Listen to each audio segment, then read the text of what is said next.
Jeg har nu ventet i 10 minutter. Jeg har observeret en rå komme gående herover på den modsatte side af skoven, og sad og holdt øje med en 20-25 minutter cirka. Hun kommer midt ud på marken. Hun plejer altid at være ledsaget af en meget pæn buk, en seksender. Og jeg skød ham her, ja, 05:15, godt og vel.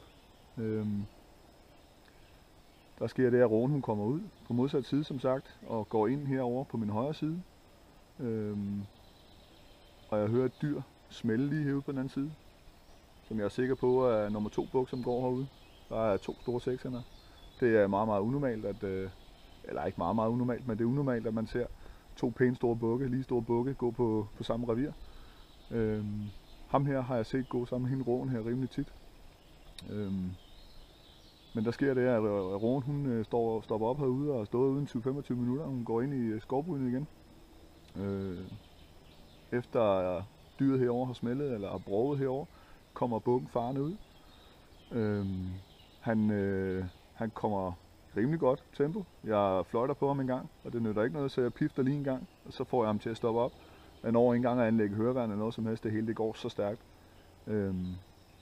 Jeg har altid høreværn på, hørelsen det er en vigtig ting, og den skal vi sgu passe på. Men der sker simpelthen det, jeg får piftet ham til ro, og han stopper op, og jeg lader skuddet gå. Han giver et godt skudtegn. Han hopper op en gang, og så går han 2 skridt til venstre og vender rundt, og så ligger han der. Så nu vil jeg gå ud og se på min buk.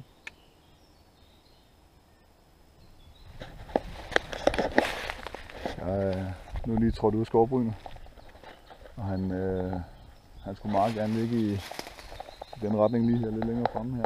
Ligger han lige herhenne. Så jeg prøver lige at skride ud, hvor langt jeg har skudt på det. Jeg skyder på det omkring de her 60-70 meter godt og vel. Men vi prøver lige at kigge på det engang.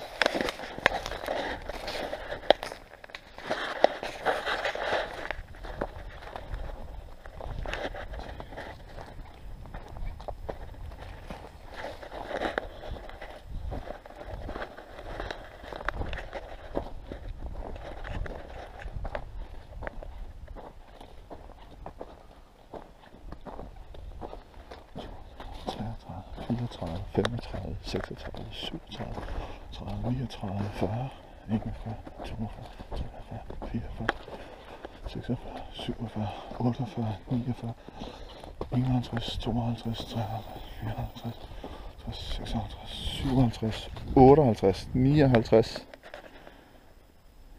Der er godt med svejs her. Der ligger i øvrigt lige der.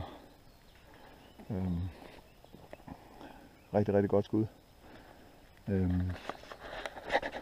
Det gik meget, meget stærkt det hele, men jeg synes, jeg formåede at holde mig i ro og hurtigt få sat skudstokken godt og taget en dyb vejrtrækning, og så åndede jeg ud, og så lod jeg skuddet gå, men som I kan se, så har han jo kun lige gået 2 skridt, og det er jo helt perfekt. Det er lige efter bogen. Her ligger han så. En meget, meget pæn seksender. Han er lige sat ud her også, kan man se. Men meget, meget pæn, som sagt. Som jeg sagde tidligere, så er han er godt hvid i det. Det er simpelthen ham, der har gået og faret godt og grundigt den ved siden af. Så godt dyr, god størrelse. Han er lidt større end den, jeg skød her den 19. maj. Ude i Rest- og Østjagtkonsortiet herude. Der er blevet landet nogle gode bukke herude. Det er rigtig godt. Som I kan se her også, han er heller ikke helt udfaret endnu.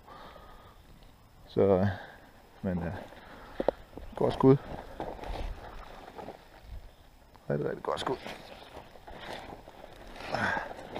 Så jeg får lagt ham op der. Indgangshullet her, så vi kan se. Her. Super godt. Det er vi glade for.